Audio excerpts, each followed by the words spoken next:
In a major political development, 10 MLA delegations met Governor Ajay Kumar Bhalla at Raj Bhavan to stake claim to form government.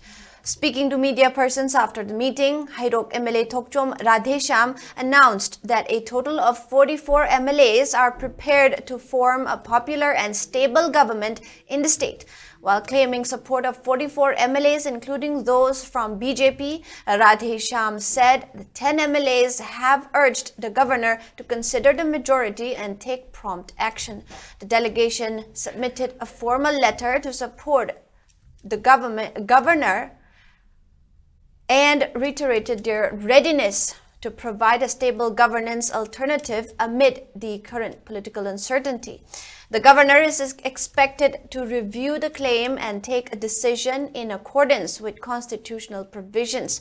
The 10 MLAs who met the governor today are Wangkai MLA Thangjam Arun Kumar, Khetrigao MLA Sheikh Nurul Hassan, Kairao MLA Laurembam Rameshwar, Uripok MLA KH Raghumani, Kaisam Thong MLA Sapam Nishikanta, Mayang Imphal MLA K Robindro, Hairok MLA TH Radhesham, Wangjing Tentha MLA P Brojen, Hianglam MLA Dr. Y Radhesham, and Tamenglong MLA Zanghemlung Pame. Meanwhile, Manipur Assembly Speaker TH Satyabrata Singh has reportedly left for New Delhi after being summoned by BJP's central leadership.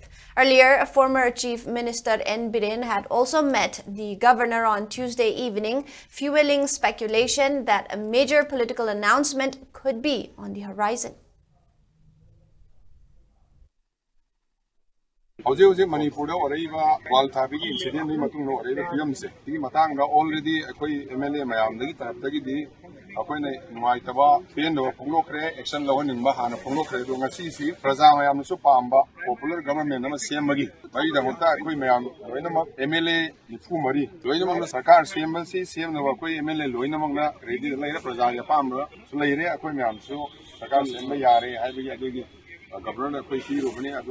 action popular government solution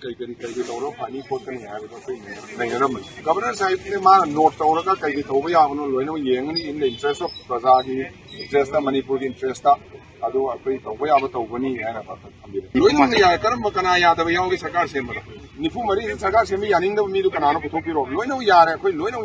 even Congress, the Manga, the party, the